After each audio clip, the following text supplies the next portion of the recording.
Good day, brothers and sisters. Arbin Tulane here.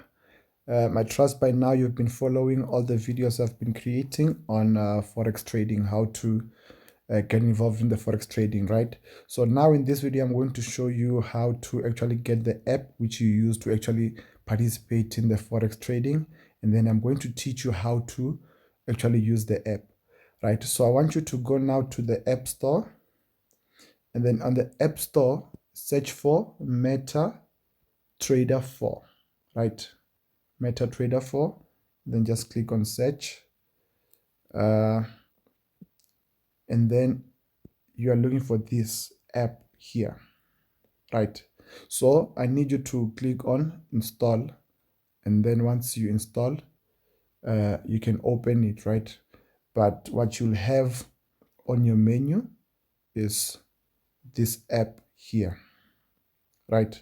So I'm going to show you how to actually use this app and teach you what how to interpret everything that's happening there and how to actually get started. So I need you right now to open that app, right? When you open that app, obviously I don't think you'll have anything. So here, these are just some of my accounts, right? Actually had to remove some.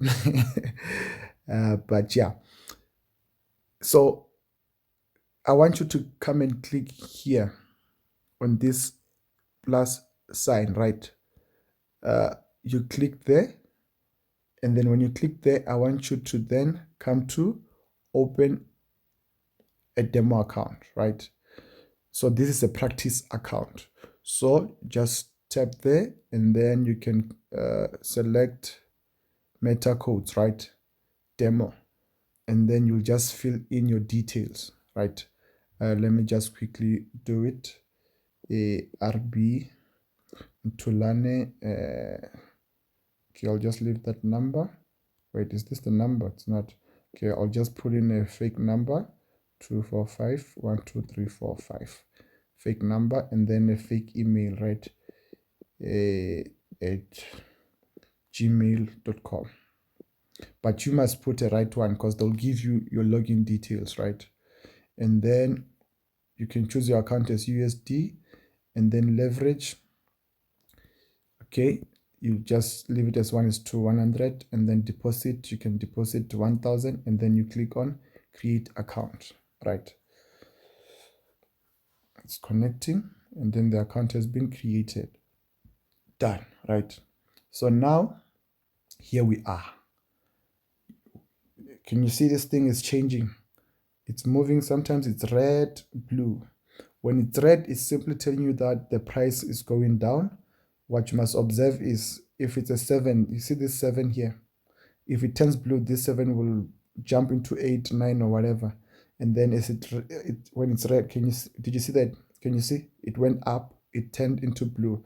So if it goes down, if it decreases from here, what you'll see is it will turn red. So blue simply tells you that price was going up, and then red tells you that price is going down. So that's what's actually happening here. But we call these are the instruments, right? What you are seeing here is what we call instrument, but they actually call them codes, right? I call them instruments. And what you are seeing here, it's an instrument euro against US dollar. Here we've got the Japanese pound against the US dollar, the US dollar against the Japanese yen, the US dollar against the Canadian dollar, the US dollar against the Swiss franc. You don't have to know these names, right? You will know them as time goes on. But I just know them because I've been working with these things for long. But it's not important for you to know them now. So now, can you see we only have 1, 2, 3, 4, 5, 6, 7, 8, 9, 10. If I can't scroll down, there's nothing. So how do I add more of these things, right? Here, there's this plus here. You click on that plus, and then you click on the folder, and then you've got all these things. You just tap on them. As you tap on them, they will go where you want them. There, I tapped all of them, right?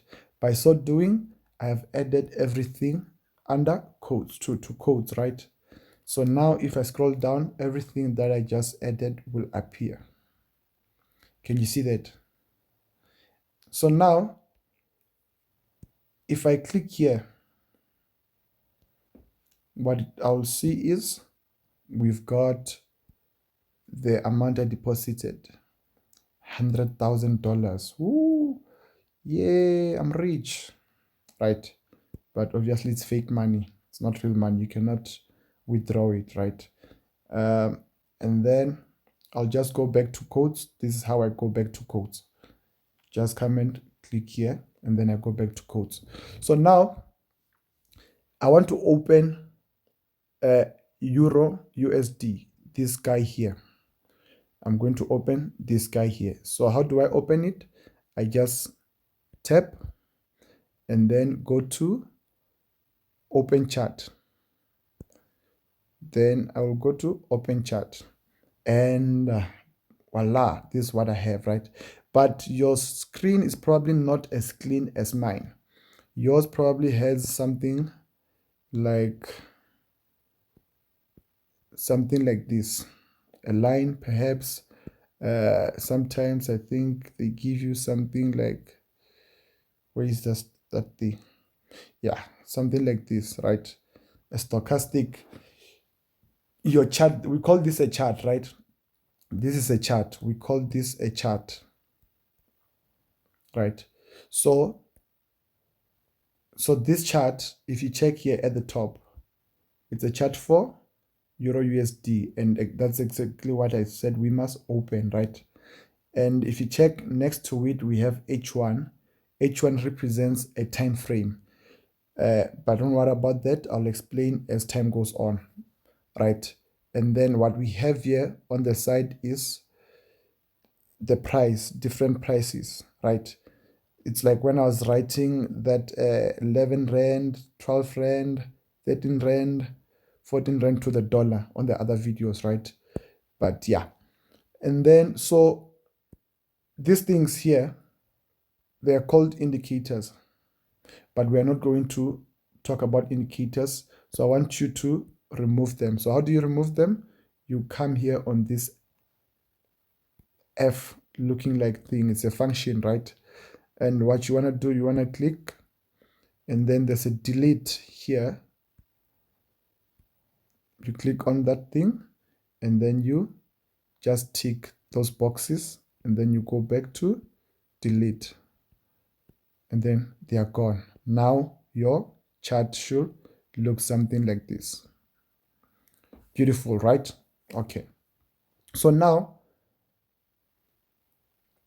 we've got, can you see where price is right now? Right? This year represents where the price is, right? So where price is right now, I have to choose. If I wanted to come and bet now, I have to choose if price is going to go up from here or go down from here, right? So how do I go on about, let's say I'm choosing that price is going to go up, right? All I have to do is come here and then click on it. And then here in Forex trading, right, when we say price is going to go down, when we bet that price is going to go down, we click on sell. We say we are selling. When we say price is going to go up, we say we are buying. So from where price was, if I'm saying from here price is going to go up, then I have to come and click here. Can you see that? So now what I'm going to do is I'm going to click on buy, and then it says order opened, right? It is opened, and then when you come here on this tab where last time it was only the balance, now you have what we call position. You have one position on Euro USD. You have bought. We call this buying. So you have bought Euro against the USD, right? So and it is currently sitting at a loss of minus $1.7, and you can also see your current profits here at the top. So here at the top you get to see profits of everything combined that you have running. Let me show you an example of what I'm talking about. So if I go back to codes here and then I come and choose a different thing, let's say GBP USD, and then I'm going to decide that, okay, GBP USD, and then I'm going to come and say I want to buy GBP USD. Then I'll come and click on buy. To buy is to say it's going to go up. Then I'll go and click on buy. Okay, so can you see now I've got 1, 2. The first one is on -6, the other one is on -1.9. So the total loss combined is here. This is total loss or profit. So as you know, red for danger. What you are seeing here is red, right? Red. So when you're losing, you don't want to see this red. Trust me, when you're trading, you want to see blue. So when you're on a loss, it will be red, and then when you're in profit, it will be blue. So let's just wait for these ones to play out so that I can show you what's happening. So guys, if you check here, this number here is what we call a lot size. Lot size. So this simply says how much of your balance do you want to risk. If I have 1,000 and I do not want to risk everything and I only want to risk, let's say, 50 Rand, how do I go about it? I use a smaller lot size, right? So if I want to risk 100 Rand, I can just simply go and increase the lot size. So what the lot size actually does, guys, is if I choose a bigger lot size, remember we said, let's say price was here, and we are saying, okay, I have 1,000 Rand, and then I want to risk the whole 1,000 Rand. Then obviously I'll go and use a bigger lot size. A bigger lot size, right? Let me just bring that back again. So there's the 1,000 Rand. So if I go with a bigger lot size, it means as it goes in my direction, the more money I make, 1,500. As it goes in my direction, the more money I make, 2,000. As it goes in my direction, the more money I make, 3,000. But the same thing, if I go with a bigger lot size, when it goes against me, before you know it, -500. Before you know it, minus, it will be 0, right? But how did I get to 0 so quick? Is because I chose a bigger lot size. If I choose a smaller lot size, then that 1,000 Rand, you'll see it moving very small. See it moving 1,010 Rand, 1,050 Rand, 1,095 Rand, like that. Can you see that? 1,100, right? Meaning the same thing when I'm losing 950, 900, 850. And how is this determined? By the lot size I choose. And how do you choose a lot size? Right there, I'll open Euro USD again. And this time I'm going to buy. And this here is what you use to select your lot size. And this value here is your current lot size, which you have taken. To increase this, I simply have to tap here, or to reduce, I tap here, or you can just come and type in the number you want. And what I'm going to do to save time here, I'll just type in. So I'll just come and type in 1, and then I'll click on buy. There, the order is opened. Now look at this. Look at the loss which we have now here. Can you see? Minus $26. That's a lot. Why did it start at minus $26? It's because I chose a bigger lot size. So the bigger the lot size, the bigger the profit or the bigger the loss. So I will stop this video here. We'll continue with this in the next video. Cheers.